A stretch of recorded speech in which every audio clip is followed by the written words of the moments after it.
Hello. Today, I'm going to attempt to recall and explain the Constitution of the United States. So there's 25 total amendments. The first 10 are the Bill of Rights, and I'm hoping to get at least the first 10, being a US citizen.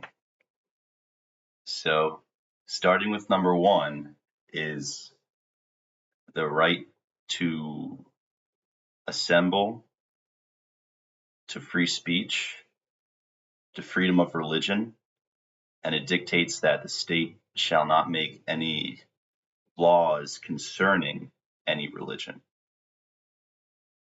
Amendment 2 is the right to a well-maintained militia, the right to bear arms. 3 is the right of U.S. citizens in peacetime to not quarter soldiers. For example, an army soldier could not come into my room now and claim my bed. 4 is the right against unreasonable search and seizures. So that means that if a police officer comes to my door here and says, open up, I don't have to actually open the door unless he has a search warrant given by a judge. Amendment 5 is the right to not incriminate yourself, which means I don't have to say anything. If I get pulled over, you can just identify yourself, provide the license and registration, and beyond that, you don't need to say anything. I don't even know if you have to identify yourself. You might not have to identify yourself. I'm going to also mention that none of this is legal advice, and I am not a professional, just to cover my bases here. So yeah, 5, right to remain silent. 6 is the right to counsel. So if a police officer pulls me over and starts questioning me about what I'm doing, oh, you're under arrest. Can you answer a few questions? I could say, no, officer, I won't answer any questions without my lawyer present. And the Sixth Amendment gives us citizens the right to do that. I believe 6 also gives right to a speedy and fair trial. Yeah, I believe. 7 is the right to trial by jury, which means, and I believe there's a certain cost. I'm not as clear on that one. And 8 is an amendment against excessive bail, excessive fines, or cruel and unusual punishment. People often use that against death penalty, but well, it's a whole debate. 9 is more confusing. It basically says that just because there's a certain right that's not mentioned in the Bill of Rights doesn't mean that citizens don't have that right.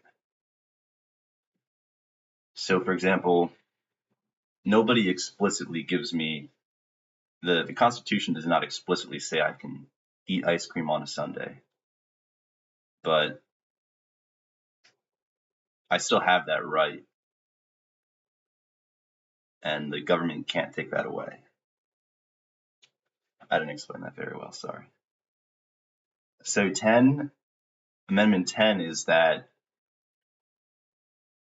authority not given to the U.S. government by the Constitution goes down to state governments, so states have some power still.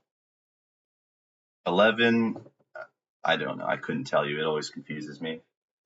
12, I believe, is voting. It's the structure of voting through the Electoral College, which is actually controversial for some people. They don't believe we should have an Electoral College. Fair enough. 13 is a big one. It's an amendment that forbids slavery or involuntary servitude besides as punishment for criminal offense. So, for example, if you commit a crime and you become a prisoner and they send you to jail, they can, I believe you're a slave of the state in some capacity, but again, I'm not a professional. I don't know. 14, I don't know, 14. 15 is, I want to say 15 is the right for people to vote regardless of race or color. So this was relevant. Well, it's relevant today, but it was most relevant after the Civil War when there were some former slaves. And so the 15th Amendment gave them the right to vote. And then 16 is my least favorite amendment. It's all about taxes. And this amendment gives the US government the right to charge an income tax. So whenever you see that chunk out of your paycheck, you can thank the 16th Amendment. The 17th Amendment, I don't know. I forget. The 18th Amendment is a cool one. It's prohibition. So at a certain point, the government thought it was a great idea to forbid any alcohol sale, production in the United States.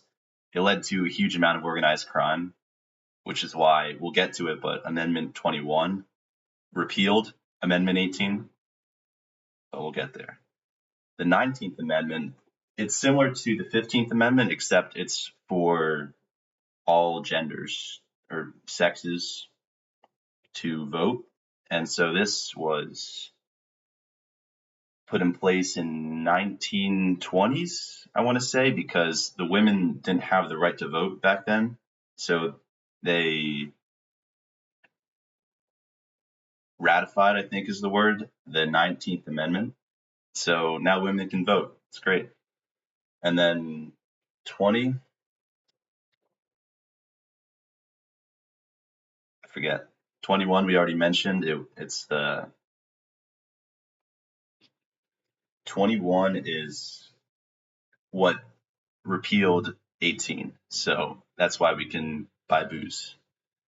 22 limits the term of the president to 2. That's how I remember it. It's 22. It limits the term of the president to 2. And that was put in place after FDR, so 1950s at some point, because FDR, he either 3 or 4, he did either 3 or 4 terms. So after that, everyone said, okay, can't do that anymore. 23, I don't know. 24, I don't know. And then I do know 25, which is, it states that if the president get, I believe, dies or is incapable of continuing, the vice president takes over. Well, it seems I need to study up, but thank you.